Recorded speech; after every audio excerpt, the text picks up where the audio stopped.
Hello there, YouTube. I've got a little project, quick project.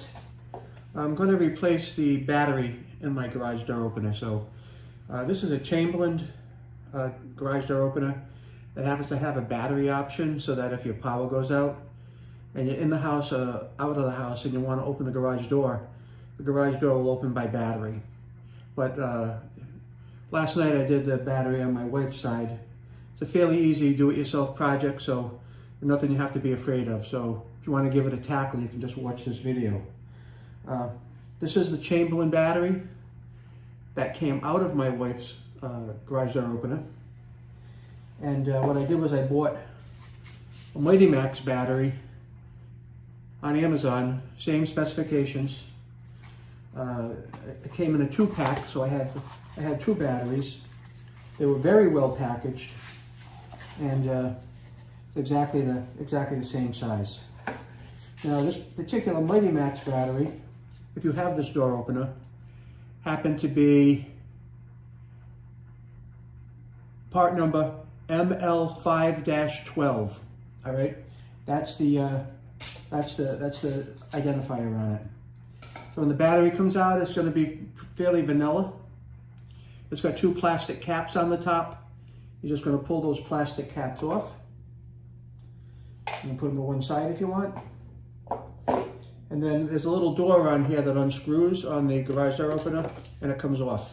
Very simple. Inside is the battery. I'm just going to wiggle that out of here a little bit to pull the connectors off of it. There's a black connector and there's a red connector.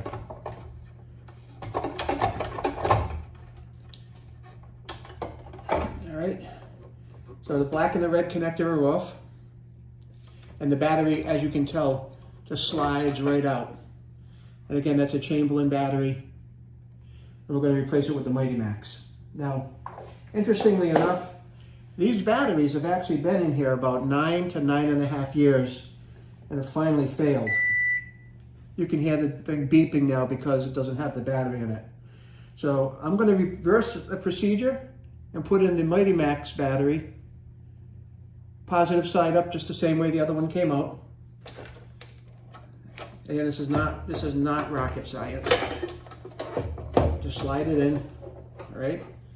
I'm going to plug in the black lead first. I don't think it really matters which one you plug in. Right, the black lead is plugged in, and I'm going to plug in the right lead. And that's what they call a spade bit. And you tuck that back in there, it's simple as that. And now it's connected, that'll probably stop beeping. It's a little door that goes back on, the opening. Simple as that. And you just screw that screw back in, and all is good. Now you see, in this case here, you didn't have to call somebody to come out and pay them to replace the battery. It was really simple. I'm just going to close this up again. I find these a little sticky, but that's it. Tighten my bulb up in there again. I had unloosened it so it wouldn't blind us.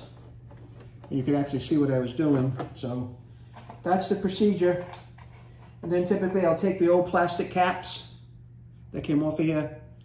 I'll put them back over the leads on the old battery.